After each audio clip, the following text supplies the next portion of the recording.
अबे सनम को सगुन दाराम ना हुडिंग हुडिंग वीडियो ते और तेहेन दो हुयुक ना लास्ट डिसेंबर 2025 जहाँ से इंग्राजी ते दो तेहेन दो मुचाद दिन कना नोआ 2025 डिसेंबर 31 कना तेहेन दो और टाइम दो पाखा पाखी 5 ना बजाव लगित और किछु घड़ी खान 5-10 मिनट भितर रे दिकुते मेंदो इंग्लिश ते दो नवा सेरमा बोलोना 2026 साले आपे को अड़ी अड़ी सगुन दाराम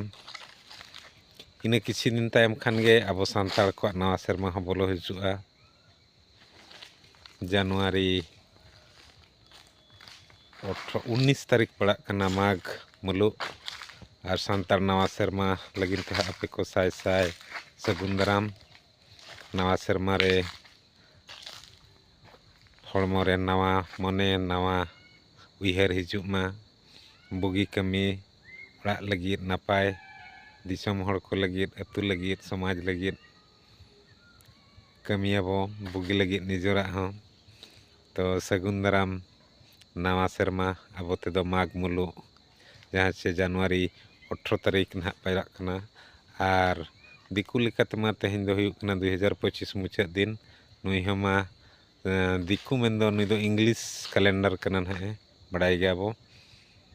बाय बाय 2025 और नवा सेरमा 2026 सगुन दाराम और अब तेहो नवा सेरमा बोलो हिजुक कना माघ मुलुग सनाम कोगे मा नवा सेरमा रे सगुन दाराम जतो हड़ा मने रे रस्के चहल चेपल गे सरसाव को मा और सगुन को मा नुआ जीवन मा तबे आपको सनाम कोगे जोहार और सगुन नवा सेरमा।